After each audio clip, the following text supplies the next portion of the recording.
Eu queria contextualizar com você essa questão, sabe, Gisele? Eu acho que é muito importante quando a gente vai falar da importância, a gente falar da importância do quê, né? Para que as pessoas entendam também. Porque muitas vezes o que acontece é, você vê muitas instituições que têm pessoas que têm uma luta muito grande, né, que são muito aguerridas, que são muito ali, como diz na gíria popular, brigonas e tudo mais, né, radicais às vezes, radical no bom sentido de realmente ir a fundo nas suas lutas, mas a gente às vezes confunde um pouco, porque a gente falta o conhecimento de como é que funcionam as estruturas, né? E essa falta de conhecimento, a gente tem visto que tem gerado muita dificuldade e tem gerado uma demora muito grande no reconhecimento e na defesa desses direitos e garantias das pessoas com deficiência, né? E é um exemplo disso que a gente só veio ter em 2015 a Lei Brasileira de Inclusão. Você tinha alguns arremedos anteriores, né?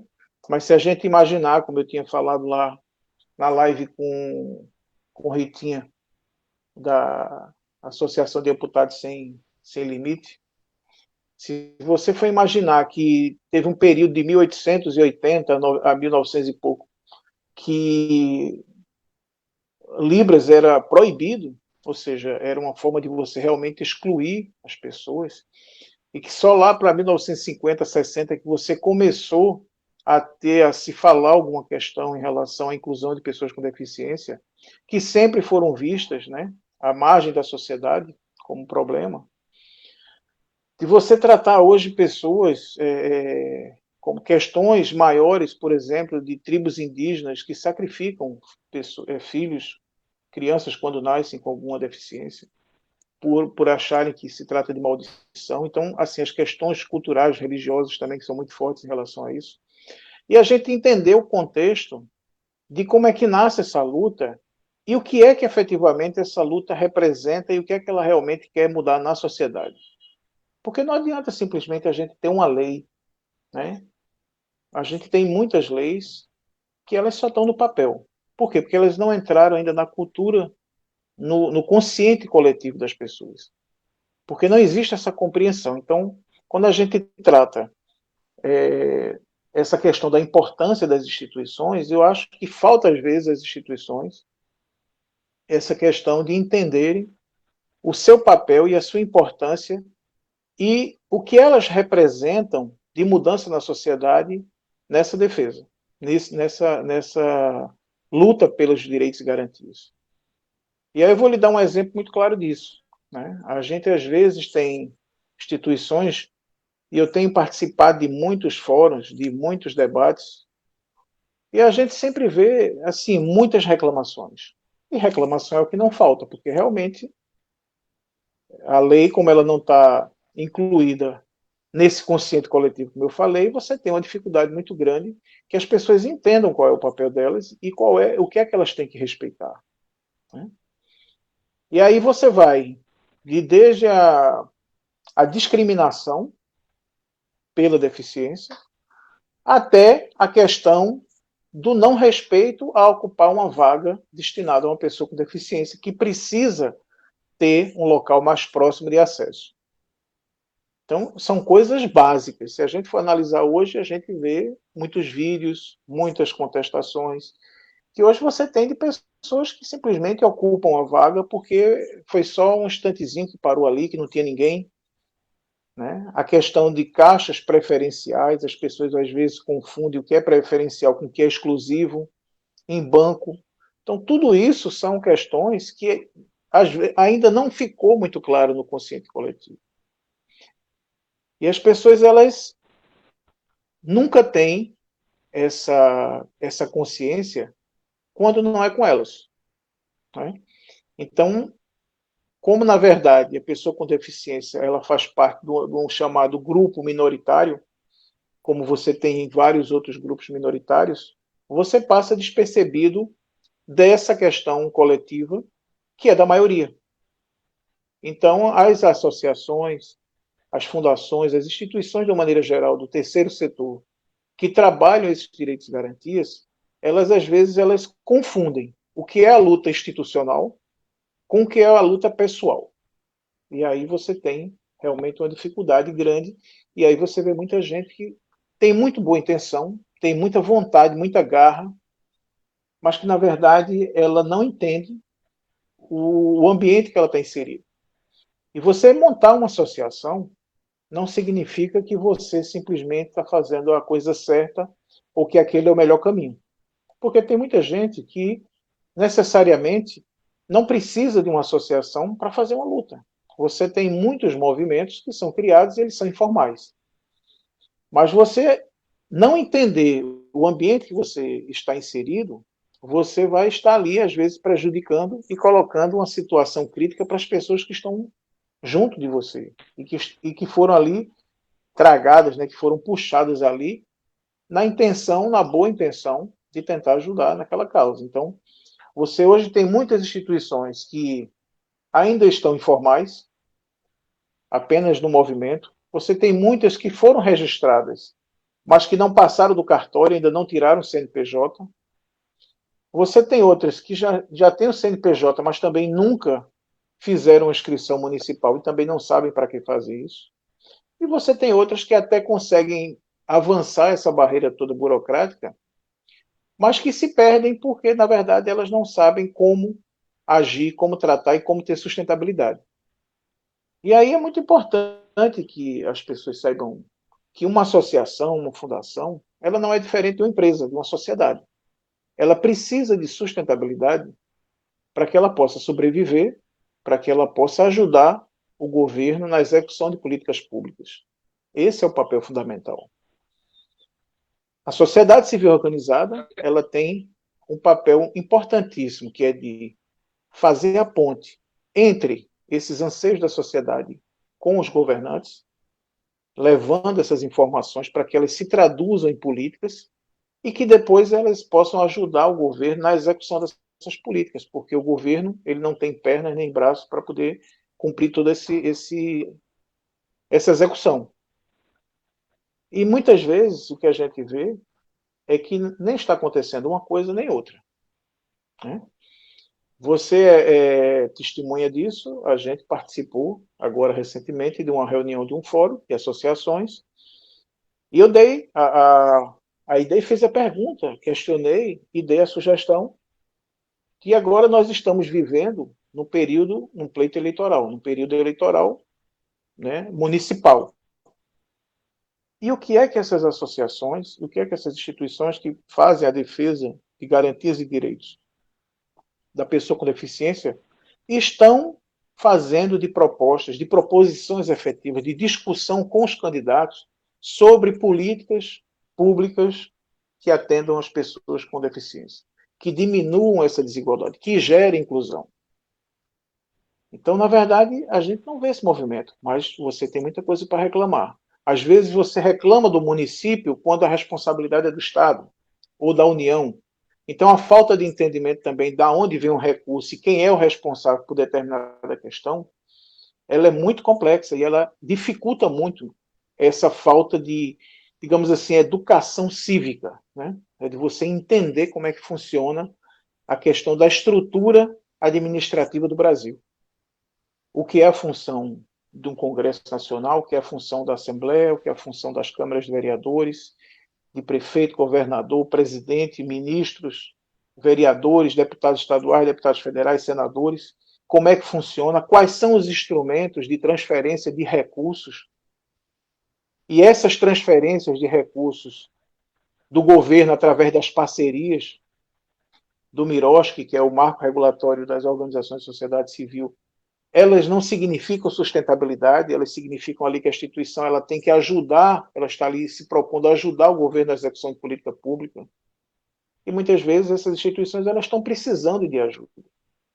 Então, eu sempre digo nas minhas palestras, né, e é difícil às vezes dizer isso, porque às vezes é difícil as pessoas quererem escutar verdades. Como é que você pode se dispor a querer ajudar alguém se você precisa de ajuda? Essa é a grande pergunta que a gente tem que fazer. Às vezes eu vejo muitas pessoas que estão ali à frente da instituição e que estão envolvendo seu salário, que estão sacrificando a convivência familiar por uma causa maior. Mas aí eu pergunto sinceramente a você, qual é a ideia que você tem de ajudar o próximo? Quem é o próximo de você? É o próximo que está na família? É o próximo do vizinho? Ou é um próximo que você nem conhece? Então, assim, a gente tem que entender que a gente tem que começar de dentro para fora. A gente tem que mudar o mundo a partir da gente. Se a gente não muda, se a gente não se convence, a gente não consegue convencer ninguém, a gente não consegue mudar ninguém. Então, não é demérito nenhum você começar pequeno e você fazer as coisas de forma pequena, mas contanto que você represente uma mudança significativa naquilo que você faz, na sociedade, nas pessoas que você está ali influenciando, que você está ali convivendo, que você está ali falando. Esse é o importante. Essas lives que o Instituto hoje está fazendo, independe se elas têm 10, 50, 100 pessoas, se amanhã 1000 pessoas vão assistir, ou se você tem 10 pessoas surdas que podem hoje entender e assistir, entendendo o que é a live, o que a gente está falando aqui, porque tem essa tradução de Libras simultânea aí, ou se não tem ninguém. Por quê? Porque você garantiu o direito. Isso já é o importante. Você já garantiu a condição. Não é? Quando a gente tem um teatro acessível, não importa se vai alguém, o importante é que tenha a condição de ser acessível, para que as pessoas possam ir livremente quando elas querem ou não ir. Então, esse entendimento de como funcionam as coisas é que é o importante, para que a gente possa mudar. Então, a importância das instituições, elas começam a partir daí, do momento em que elas entendem e que elas definem, que elas planejam qual a ação que elas vão ter para que elas mudem aquela realidade que elas estão inseridas. Para que você possa servir de exemplo, para que você possa servir ali aquele network, para que ele possa servir, muitas vezes até criando uma franquia social para replicar aquela metodologia, aquele network, para que outras instituições possam fazer também. Então, o exemplo é muito bom e os bons exemplos precisam ser seguidos. Né? Mas a gente precisa entender e a gente precisa saber o que é que a gente pode alterar. Não adianta você, por exemplo, reclamar de uma determinada exclusão ou de uma determinada falta de direito ou cumprimento de um direito se você não entende aonde está na lei, quem é a obrigação de fazer, o porquê não está fazendo. Muita gente só reclama e só vai atacar a consequência, mas não procura entender a causa daquele problema. Aonde é que na origem está acontecendo o erro.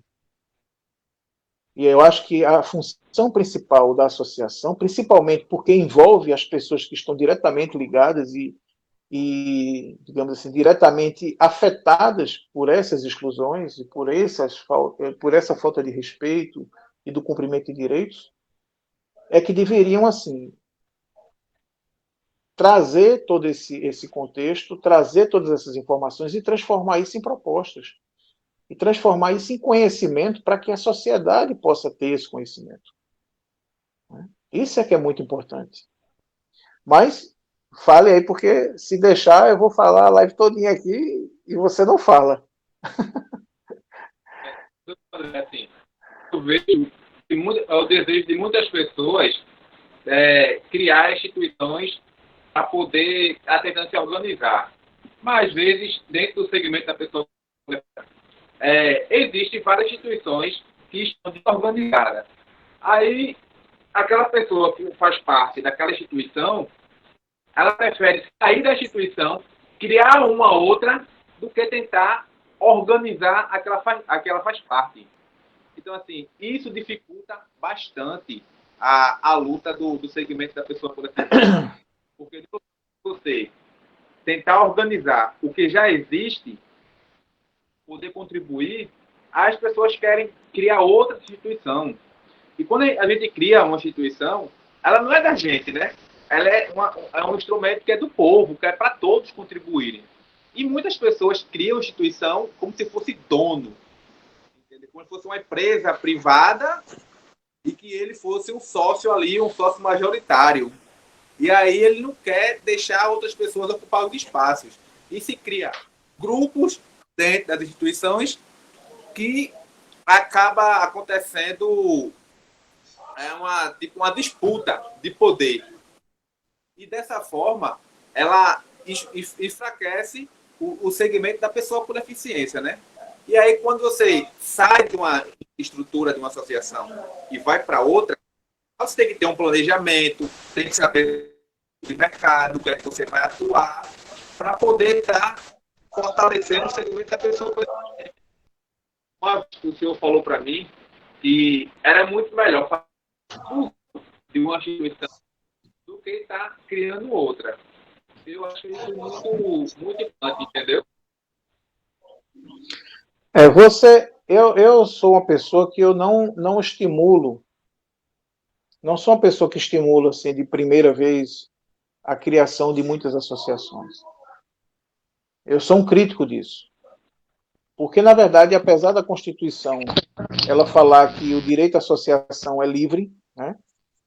As pessoas podem criar associação, se associarem para criar uma estrutura, vedado somente, só é proibido as questões que envolvam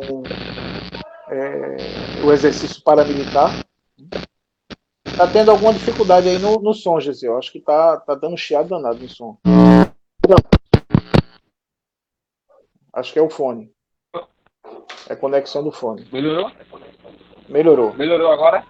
Melhorou bastante.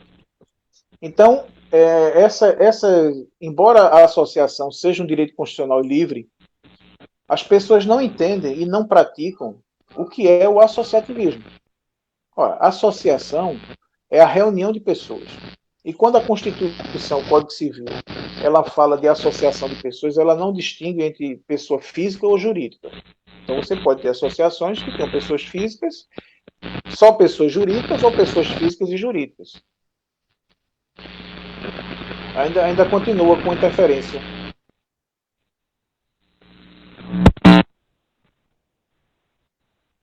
É o fone de ouvido, né? Então, veja só. As associações, elas podem ter só pessoas físicas, só pessoas jurídicas, ou pessoas físicas ou jurídicas. Então, a palavra associação é a reunião de pessoas para um objetivo, né? A gente não consegue entender e praticar o que significa isso, o associativismo. Então, utopicamente falando, o ideal seria que a gente tivesse poucas associações, poucas instituições, com uma grande base de associados, né?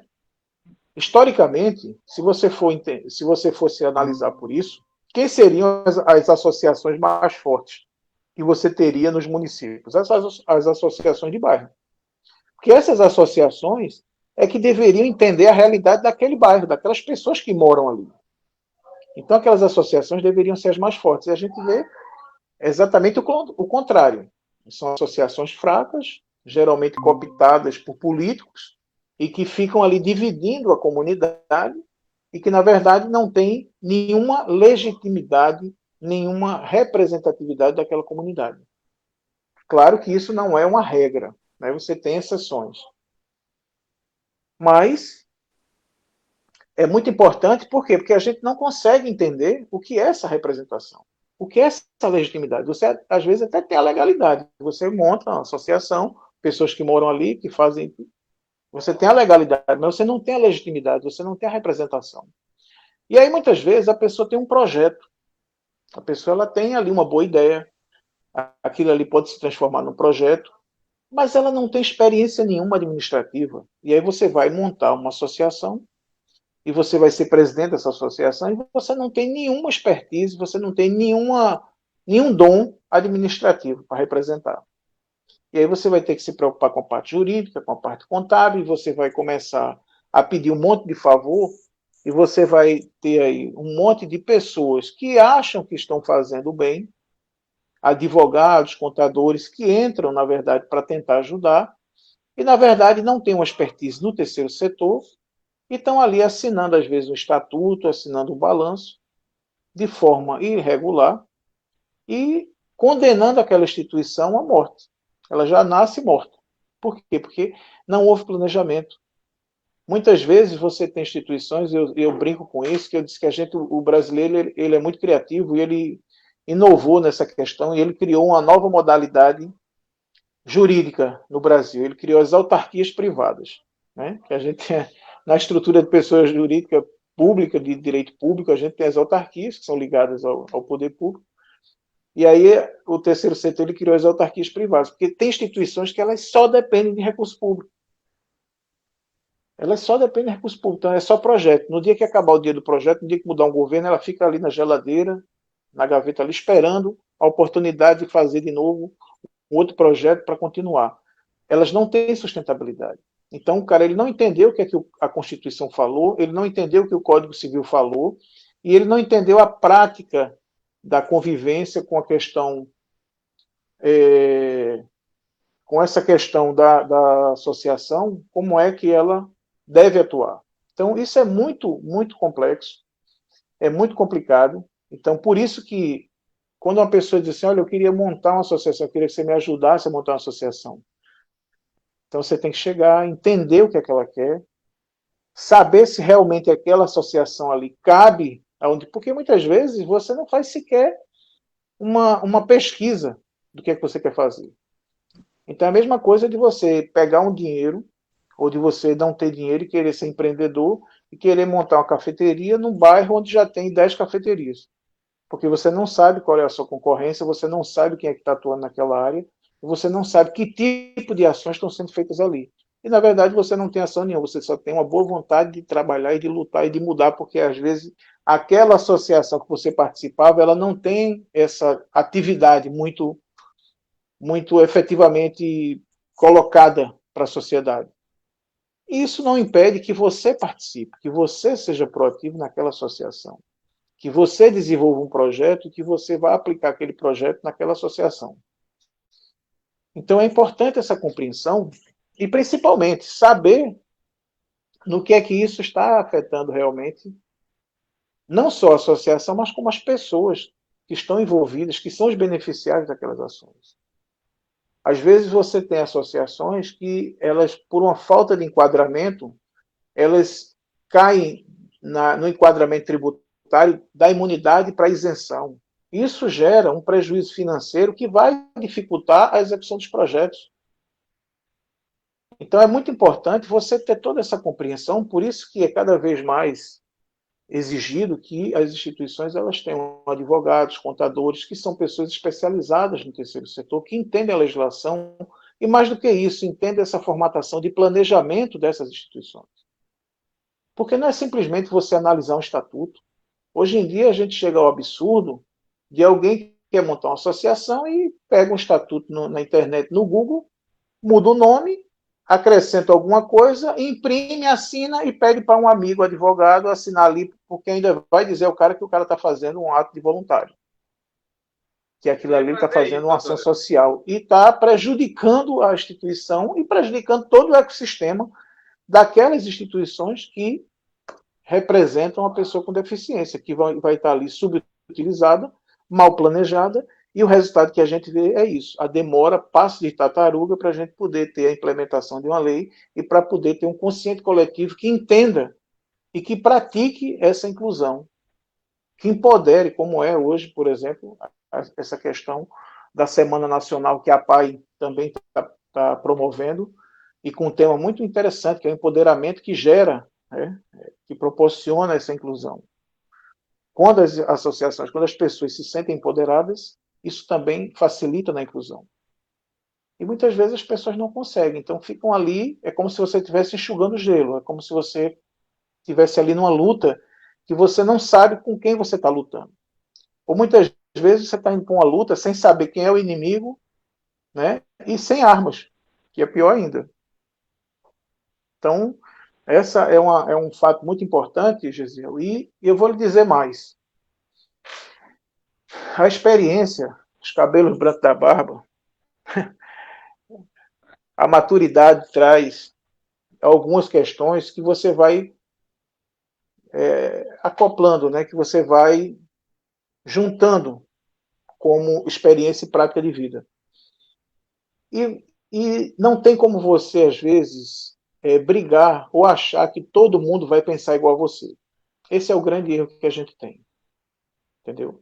Nós, todos os dias, nós temos que fazer um exercício de acordarmos, agradecermos por estar vivos, pensarmos positivos e não julgarmos as pessoas. O nosso grande problema é que a gente vive se projetando o outro. Então, quando a gente fica com raiva porque acha que a pessoa deveria ter feito de outro jeito, é porque a gente faria daquela maneira e a gente acha que a pessoa faria igual a gente. Então, a gente está julgando as pessoas e a gente não está respeitando. Então, como é que você não consegue ter esse nível mínimo de respeito com as pessoas e pode falar em inclusão? Se você se decepciona, se você julga as pessoas e se você não tem uma atitude transparente, clara, objetiva, de perguntar realmente se a pessoa fez aquilo ou não, ou se a pessoa pensou aquilo ou não, e deixar claro a sua posição também. Então, tudo isso é uma experiência que passa pelas pessoas no dia a dia. E as pessoas que também têm já essa questão, digamos assim, secular, né? Essa questão já intrínseca da exclusão, do preconceito, tem que ter uma preparação também mental, psicológica muito forte para também superar essas barreiras internas. Né? Então, a dificuldade também passa por aí. Então, há muito julgamento, há muita vitimização, há muitas questões que você passa realmente, independente de ter ou não deficiência, a não entender como é que funciona todo esse contexto do outro. E aí, é outra paixão que eu tenho também, a questão do direito sistêmico, de constelações familiares, né? dessa cultura de paz, dessa questão de você entender o próximo, de você aceitar a realidade, entendendo e respeitando o limite das pessoas. Né? Então, o desejo que as pessoas têm, está tudo bem delas terem, não tem problema nenhum. O que a gente tem que fazer é mostrar a ela opções melhores para que elas possam agregar a gente. Então, às vezes, a gente vê muita briga, porque às vezes as pessoas estão precisando de atenção. As pessoas, como você vê, como você diz aí, as pessoas às vezes estão na instituição e querem sair para montar a sua instituição. Por quê? Porque elas precisam de reconhecimento, porque elas precisam de atenção, mas não estão tendo. Então, elas vão sair para buscar esse tipo de coisa. Então, já deixou de ser uma luta pela causa para ser um problema da pessoa refletido naquela causa. Então, a gente precisa também ter muita sensibilidade para entender e mostrar às pessoas, e às vezes também reconhecer que a gente poderia ter dado um pouco mais de atenção, que a gente poderia ter criado outros mecanismos e que a gente sempre precisa estar sabendo como agregar pessoas. As lideranças, a gente tem muito poucas. As lideranças são aquelas que a gente consegue agregar pessoas, que a gente consegue olhar o outro. Não que a gente consegue dar ordens ou que a gente tem boas ideias. Você tem gênios que têm excelentes ideias, que vão mudar o mundo, mas que são pessoas que são fechadas e que são ali isoladas, que têm a dificuldade do trato social. Então, um gênio, às vezes, ele não consegue ser uma liderança. Mas a gente tem que respeitar o limite de cada um. Mas quem está à frente das associações, quem está liderando o processo, precisa ter essa consciência e precisa entender esse perfil. Então, a importância das associações, elas passam muito também por esse contexto. Porque não adianta você dizer que é importante porque vai fazer a defesa de tal direito. Você precisa de uma associação nacional de defesa de garantias e direitos das pessoas com deficiência, que ela daria conta de tudo isso.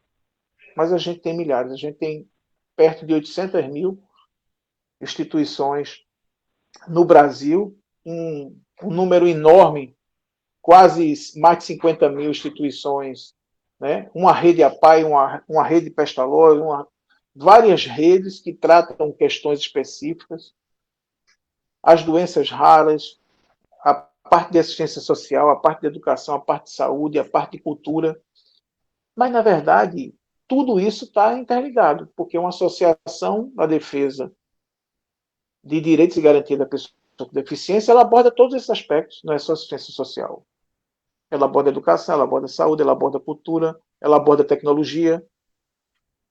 Então, não tem como você desassociar essas questões e esses interesses se você não planeja, se você não entende essa realidade, se você não faz ações propositivas, se você fica apenas reclamando e dentro da caixinha do erro, né? Esse é que é o grande problema que eu vejo hoje, não só, e isso também não é só uma questão ligada às associações da defesa de pessoas com deficiência. Isso é uma geral do terceiro setor.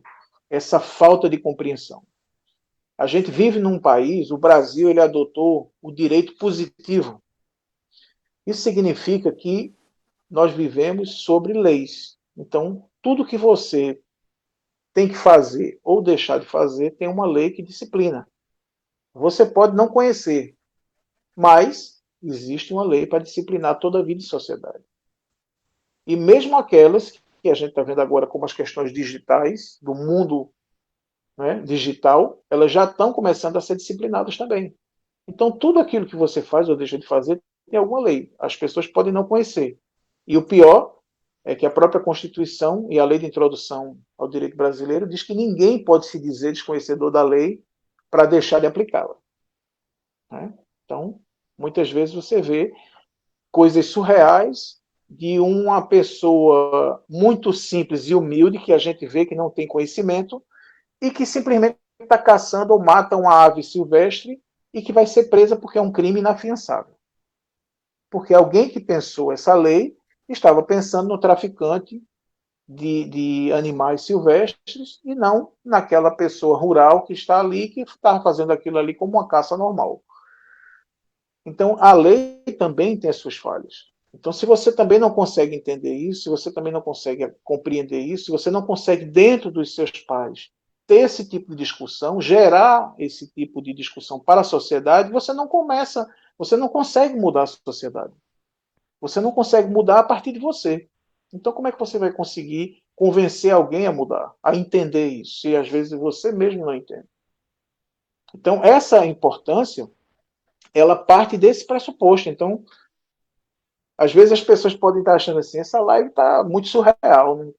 Eu achei que a gente ia falar aqui da importância de ter uma associação que defendesse o direito do cadeirante, do surdo, do cego, que é outro problema, porque a gente às vezes fala de inclusão, mas a gente cria exclusão, porque a gente segrega e a gente cria os guetos e a gente só fala para os nossos. Então, todas as associações, elas deviam ser da defesa da pessoa com deficiência. Do meu ponto de vista, isso é o meu ponto de vista, a gente não deveria ter uma associação de cegos, associação de surdos. Porque não existe um direito para o surdo, um direito para o cego. Existe o direito da pessoa com deficiência. Não existe uma lei brasileira de inclusão da pessoa cega. Não existe uma lei brasileira de inclusão da pessoa surda.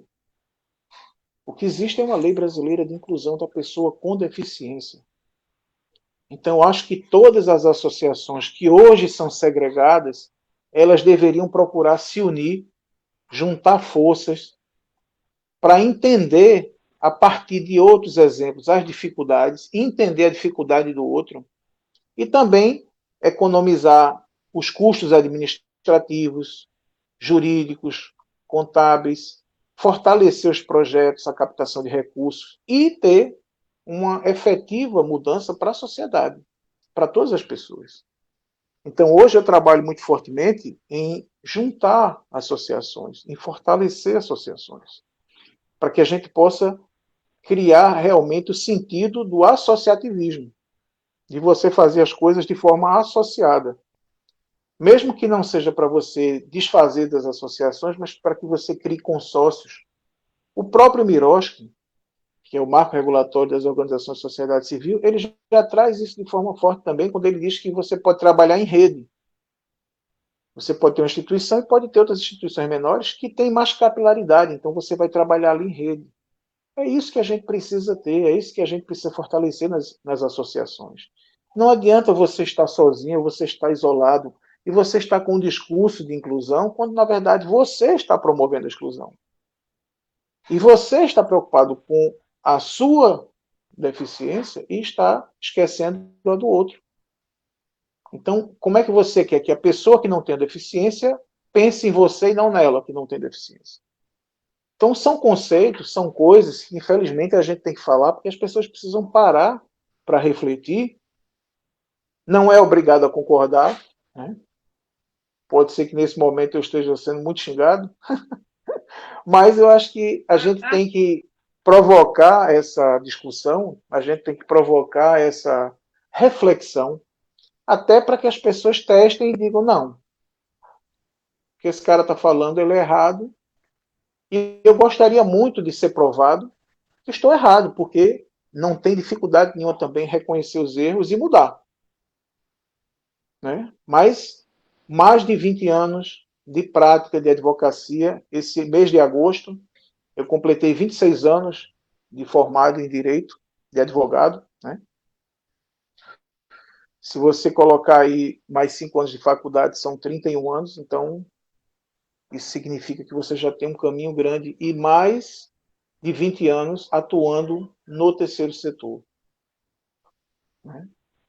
Eu criei comissão na OAB estadual, na OAB Olinda, já ajudei a criar muitas comissões no Brasil inteiro, já ajudei na formatação de leis, e a gente, ao longo desse tempo, tem visto a mesma coisa se repetir, essa mesma falta de informação, a mesma forma de cooptação, da velha política, de dominação, do poder. E aí a gente tem que entender que isso faz parte da sociedade. Né? Mas a gente também tem que entender que a pessoa com deficiência ela não é exclusiva de um segmento ou de um nível social. Você tem pessoas com deficiência que são da classe B, C, D, E, A. Né? Você tem pessoas que são das diversas cores e raças. Você tem pessoas que são das mais variadas ideologias políticas. E não tem como você achar que você vai concentrar todo esse poder de ação apenas numa questão única. A diversidade, o conflito, ele é importante. Né? Eu sempre digo que o problema não é o conflito, que o conflito é o debate de ideias. É você tentar me convencer de que a sua ideia é melhor. O problema é quando a gente parte para o confronto. Quando a gente vai para o confronto, aí eu quero lhe destruir, eu quero que a minha ideia prevaleça sobre a sua, independente de eu achar que está certo ou não. Eu quero fazer apenas valer a minha vontade. E a gente vive dias difíceis com essa politização extremada hoje, que não contribui para essa prática. Então, é difícil a gente, em tempos atuais, pensar numa cultura de paz, pensar numa pacificação social, pensar numa efetivação propositiva das instituições para realmente resolver os problemas, para realmente pensar soluções, para realmente chegar nos políticos e propor. Então, é uma mensagem que eu deixo aqui.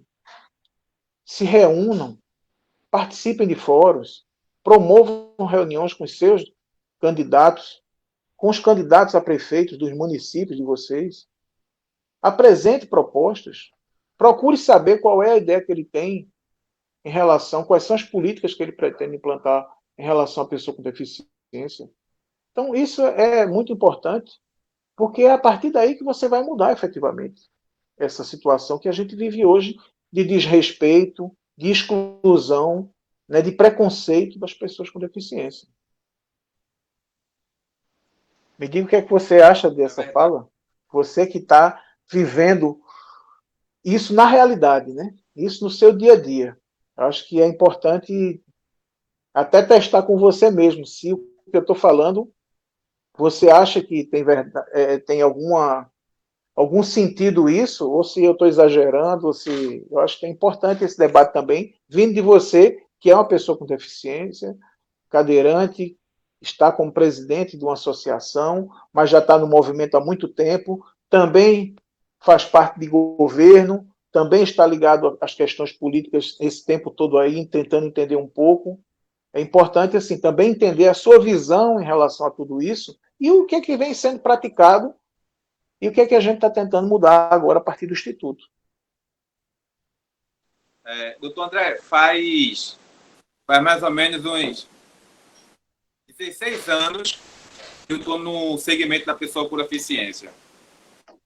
Faz 20 anos que eu estou deficiente, faz 16 anos que eu estou dentro do movimento. E aí, como o senhor falou, eu vejo essa segregação também. É criando instituição de cego, instituição de auditivo, instituição de intelectual, e aí segrega o movimento e cada um fica com a sua luta individual. Mas que o objetivo é o mesmo, é juntar para poder seguir em frente. Só que aqui, principalmente aqui em Pernambuco, acho que a nível nacional, o movimento ele é segregado. Ele é segregado, ele não é unificado, mas a luta é uma só. O senhor acabou de falar que não existe lei de inclusão de deficiente auditivo, lei de inclusão de deficiente visual. A lei de inclusão é uma lei só. A LBI, a 13.146, é uma lei só, é uma lei da pessoa com deficiência. Isso aí é uma proposta do Instituto de Inclusão e Cidadania, que é unificar todos os segmentos em uma instituição só. O Instituto... Eu estou, inclusive, fazendo só uma pausa aí no seu, estou, inclusive, ansioso para a live que você vai fazer com a doutora Viviane, né? Que a gente teve problemas técnicos aí, mas que em breve vai acontecer. Vai sim, vai acontecer. Acho que a gente já marcava a próxima semana. Estou esperando a agenda dela. Então, assim, a gente tem uma proposta de criar ser universal. Eu agregar toda a deficiência.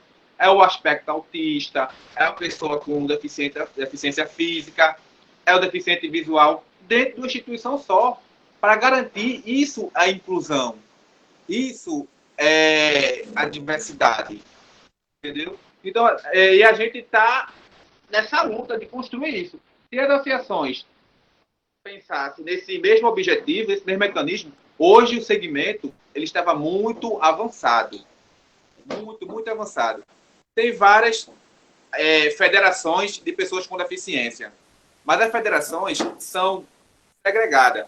É uma federação de deficiente visual, é uma federação de deficiente físico, é uma federação de deficiente intelectual.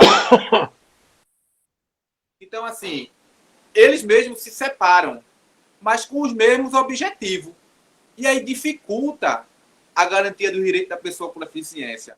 O Brasil está atrasado, mais de 500 anos atrasado em relação à política da pessoa com deficiência. Você viaja para outros países, você vê que a acessibilidade e a inclusão ela é completamente diferenciada em outros países em relação ao Brasil.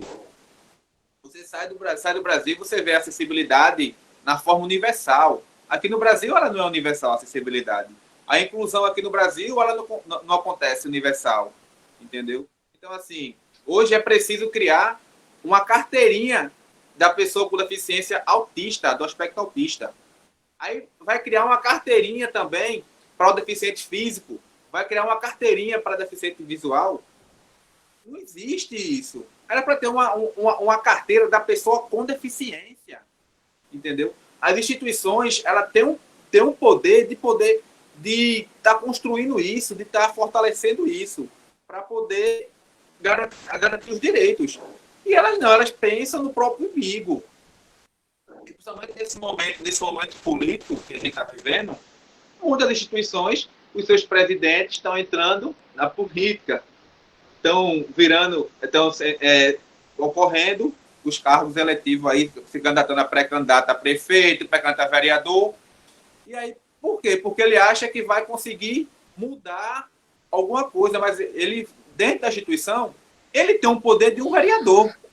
E até mais do que isso. Ele tem um poder de fazer uma lei e apresentar para o executivo e apresentar para o legislativo. Aí ele pensa em que vou me pré-candidatar a vereador e meus associados vão votar em mim, porque eu já tenho um grupo ali, eu tenho 3.000, 4.000 associados. Mas aonde que tem essa associação que tem 3, 4 mil associados? O problema é esse. Aí, às vezes você tem essa falta de legitimidade. Você ali, às vezes, tem uma pessoa com deficiência, mas você não consegue ver ali uma pessoa que tem legitimidade para falar por todas as deficiências. Por quê? Porque você vê que aquela pessoa só tem um discurso da deficiência dela. O discurso não é da deficiência. Aí eu pergunto, a gente já discutiu isso muitas vezes no Instituto, e nos municípios, as associações, se a gente chegar lá e perguntar quantas pessoas da sua deficiência tem no seu município, quem é que sabe? Ninguém sabe. Aonde é que tem isso escrito? Você vai no CREAS, que é assistência social, e você tem lá uma base de dados. Mas aquela base de dados é das pessoas que precisam de um auxílio, de estar inscrito num programa de governo, de um BPC. Mas e aquelas pessoas que têm recursos e que também são deficientes? Elas são fantasmas? Elas também não precisam dos seus direitos? Mesmo que seja um direito totalmente averso ao que você muitas vezes precisa. Porque enquanto você tem numa ponta alguém precisando de um BPC para sobreviver, alguém precisando ser inscrito numa Bolsa Família, você tem do outro lado uma pessoa que precisa simplesmente da comprovação para ter isenção para comprar um carro automático. Veja que loucura. E que disparidade. E qual é o cadastro que você pega disso? E como é que você sabe qual é a população eficiente, efetivamente, que você tem naquele município, para que você possa chegar para o vereador e para o prefeito e dizer assim, olha, nós temos aqui tantas mil pessoas com deficiência no município, e tantas são dessa deficiência, e tantas são dessa deficiência, e a gente precisa ter uma política para isso, a gente precisa ter atendimento de saúde para atender essas pessoas, a gente precisa de escolas para atender essas pessoas, a gente precisa ter uma política de transporte público, porque você não tem dados. E aí, quanto mais você segrega, é o ditado dividir para dominar. Então, quanto mais segregado, quanto mais dividido você estiver, mais pulverizado você estiver, mais fraco você está para lutar. Mais fraco você está para poder ter uma voz ativa, para poder defender aquele direito, aquela garantia da pessoa com deficiência. Então, isso passa por uma questão cultural, por uma questão das pessoas pararem, refletirem e saberem se o que elas estão fazendo realmente está repercutindo de uma forma favorável para ela, para a família dela, para os vizinhos dela e para a sociedade. Porque essa é a ideia do mais próximo. O mais próximo de você é você, a sua família, seus vizinhos, a sociedade, o município onde você está. E as pessoas elas não procuram saber disso, elas não procuram entender dessa maneira. Então, a importância da associação está no que ela tem de melhor, que são as pessoas. Então, se a gente não cuida das pessoas, se a gente não se importa com o outro, a gente não vai conseguir mudar nada. A gente vai criar estruturas legais e que vão ficar fazendo o que fazem a vida inteira, que é estar pegando um projetozinho ali, um projetozinho lá, sendo cooptado por um político e, na verdade, ali fazendo brigas que, na verdade, não levam e não mudam essa situação. E a gente vê cada vez mais pessoas reclamando, e quem tem essa liderança, e que a gente falta, e graças a Deus que você é uma dessas lideranças, que pensa diferente, que está tentando agora modificar, que não se envolveu e está agora, depois de toda essa experiência que você falou, partindo para uma coisa planejada, para o Instituto, ele nascendo grande, mas ele nascendo com planejamento, com entendimento. Isso é muito importante, porque a gente precisa realmente que outras lideranças surjam, que a gente tenha isso espalhado pelos outros municípios do Pernambuco inteiro, do Nordeste, do país, para que a gente possa dar exemplo e para que a gente possa ter uma luta conjunta. E isso, a tecnologia, a internet, tem mostrado que a gente pode fazer de casa. Essa pandemia mostrou isso, né? Que a gente pode reunir pessoas, a gente precisa usar a inteligência social, os contatos, o network que a gente tem, a informação que a gente tem, não ter medo, não ter vergonha de errar, de perguntar, de entender o outro, de escutar, de absorver as críticas e tentar convencer, porque na verdade isso é o que a gente precisa no país. Pessoas que liderem e que entendam o outro, e que entendam as pessoas. E a associação, ela passa por essa experiência de você ter lideranças e que entendam e que olhem para as pessoas. Por isso que é muito importante, Ezel, esse conjunto de lives que você promoveu aí, que tratou de vários assuntos, né? Mas principalmente, né, essa estruturação que você está permitindo essa live ter, né, com apoio aí da Épico, da Laura, da Jaques aí, que está fazendo essa tradução de livro simultâneo aí, e que é muito importante para a gente efetivamente gerar a inclusão, para que a gente possa fazer com que as pessoas escutem, entendam, questionem e, principalmente, tenham propostas, proponham questões que sejam efetivas, que mudem a vida das pessoas. Escutem os outros, tentem formar uma opinião de consenso comum de todas as deficiências, porque a lei tem que ser para todos. Os espaços têm que ser acessíveis e inclusivos para todos. E a gente não pode convencer os outros se a gente não consegue convencer a gente ou os nossos, né? Então, é muito importante essa participação e, como eu disse a você, esse entendimento da própria função da associação em relação àquilo que ela está fazendo. Muita gente aí que está sem CNPJ, muita gente que só se registrou em cartório e não conseguiu avançar mais, muita gente que está legalizado, mas que está aí patinando, né, sem saber muito o que é que vai fazer, sem saber como é que capta recurso, sem saber efetivamente como é que vai aplicar a tecnologia. Então, assim, a gente tem que entender que isso também parte de uma questão cultural, da própria formação educacional, a limitação que as pessoas têm. E aí, por isso que é importante o fórum, é importante a interação com outras instituições, porque esse conjunto é que você vai absorvendo informação e você vai aprendendo mais. Então, a gente tem que se agregar com pessoas que saibam mais que a gente, que possam ensinar a gente, porque isso faz com que todo mundo cresça junto. Eu acho que esse é o sentido de uma associação. É você reunir pessoas com um objetivo comum, mas que para que todo mundo se apoie, para que todo mundo se ajude, para que um aprenda com o outro e que você possa fazer uma transformação, que você possa mudar a vida das pessoas. Mas a gente não pode deixar ou tentar se enganar ou fechar os olhos para as questões que são do dia a dia de pessoas que não têm deficiência, né? Pessoas, comportamentos egoístas, julgamentos, dificuldades, né? Você às vezes vê uma pessoa que não tem deficiência nenhuma, mas que tem muito mais problemas do que pessoas que têm a deficiência. E você vai justificar isso como? E você vai achar então que não vai encontrar ou vai replicar essa mesma questão nas pessoas com deficiência ou nas associações? Então, uma associação cultural, uma associação de saúde e educação que não tenha nenhuma pessoa com deficiência, ela vai ter os mesmos problemas que uma associação de pessoas com deficiência tem. Por quê? Porque ela é formada por pessoas, e as pessoas são complexas, e as pessoas têm as questões, as características culturais e educacionais, e o que cabe a gente é tentar levar um pouco da experiência e tentar fazer com que as pessoas parem, pensem, reflitam se realmente elas estão atingindo o objetivo que elas queriam. Porque se tiver alguma coisa errada, elas têm que também ter a humildade de dizer assim, não está bem do jeito que eu queria, não, eu vou procurar mais informação. Eu vou procurar um Gesiel, eu vou procurar uma Ritinha, eu vou procurar outras pessoas, eu vou procurar especialistas no CRC, na OAB, advogados, contadores que são especialistas em terceiro setor, para que eu possa entender um pouco mais, para que eu possa me juntar com pessoas que mudem essa realidade. Essa é a esperança que a gente tem quando a gente faz uma live dessa, quando a gente troca ideia com as pessoas, quando a gente participa de fóruns, quando a gente faz seminários. É de você discutir isso.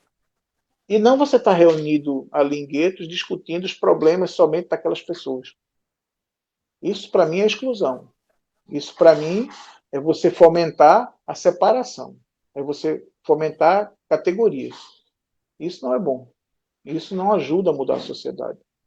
Isso não ajuda a pacificar a sociedade, ou, muito menos, a gerar um senso coletivo de respeito e responsabilidade com a sociedade. Já deu uma hora. Ainda não. Já caiu no Instagram aqui. Eita. No Facebook está ao vivo aí. Ainda está no Facebook? Tem que voltar, então, outra live lá no Instagram, né? Mas já deu 1 hora já. No instante, né? Eu falo muito, dizer. Não, mas é importante, entendeu? É importante. Eu acho que a gente tem que ouvir mais e falar pouco para a gente poder aprender. Você também, você, como disse, já tem muito tempo de experiência também. Você já tem uma bagagem grande. Você vai associando isso, você vai escutando isso e você vai colocando isso na sua experiência. Isso é que é importante, entendeu? A gente não perde nada do que a gente viveu. A gente só faz essas comparações e a gente vai escutando e a gente vai adequando a nossa realidade. A gente vai testando com aquilo que a gente viveu, se aquilo faz algum sentido, se aquilo está certo ou não. Então, essa que é a importância da vida, né? A vida ela sempre segue para frente. Como é que funciona? Como é que funciona aí? Já acabou? Vai acabar agora no Facebook? Você fica à vontade. Eu quero fazer as considerações finais. Teve alguma pergunta, alguma coisa? Não. Oi? Gerou alguma pergunta? Eu acho que a pergunta é só pelo Facebook, né? A única pergunta que tem aqui foi de Maiana. Ela falou que nem os governantes têm os dados das pessoas com deficiência. Imagina a sociedade civil, as entidades. Mas o Instituto vai ter. Vai ter. E a dica que tem é de você trabalhar com categorias. É você trabalhar, por exemplo, os agentes comunitários de saúde, que têm uma proximidade com as pessoas, que podem ter essas informações. Então, você tem que ir criando outros mecanismos, usando a criatividade, para que você possa ir obtendo esses dados, né? Para que você tenha o mais próximo da realidade. O IBGE ele tem um número muito grande. 4,5 milhões, ou 45 milhões de pessoas com deficiência no Brasil. Eu não me lembro agora o número. Mas, por quê? Porque ele vai na casa de todo mundo lá fazer a pesquisa e identifica, né? Mas também você tem outros mecanismos. Você tem agentes comunitários de saúde, né? Você tem os cadastros de BPC, você tem os cadastros na Receita. Então, você tem que ir usando a inteligência para você ir juntando todas essas informações e criando essa base de dados, né? A tecnologia hoje ajuda. A gente só tem que procurar saber. Pronto, doutora, eu quero fazer as considerações finais. Já saiu aqui.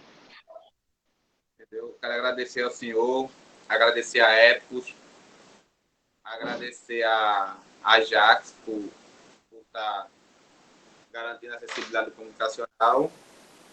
E obrigado aí por essa live, viu? Eu que agradeço. Está mais do que considerado. A gente vai estar junto aí na luta.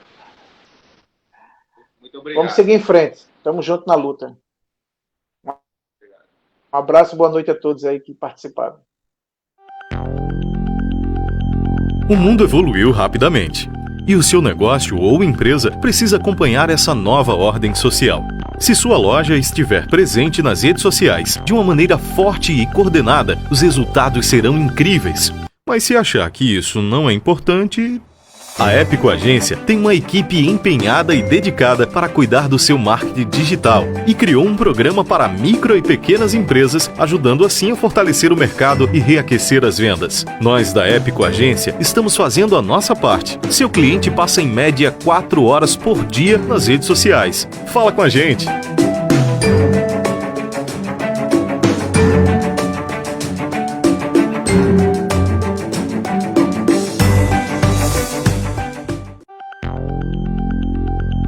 O mundo evoluiu rapidamente. E o seu negócio ou empresa precisa acompanhar essa nova ordem social. Se sua loja estiver presente nas redes sociais de uma maneira forte e coordenada, os resultados serão incríveis. Mas se achar que isso não é importante... A Épico Agência tem uma equipe empenhada e dedicada para cuidar do seu marketing digital e criou um programa para micro e pequenas empresas, ajudando assim a fortalecer o mercado e reaquecer as vendas. Nós da Épico Agência estamos fazendo a nossa parte. Seu cliente passa em média 4 horas por dia nas redes sociais. Fala com a gente!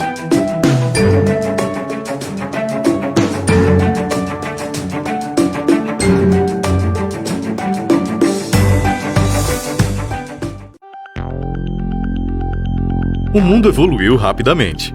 E o seu negócio ou empresa precisa acompanhar essa nova ordem social. Se sua loja estiver presente nas redes sociais de uma maneira forte e coordenada, os resultados serão incríveis. Mas se achar que isso não é importante... A Épico Agência tem uma equipe empenhada e dedicada para cuidar do seu marketing digital e criou um programa para micro e pequenas empresas, ajudando assim a fortalecer o mercado e reaquecer as vendas. Nós da Épico Agência estamos fazendo a nossa parte. Seu cliente passa em média 4 horas por dia nas redes sociais. Fala com a gente!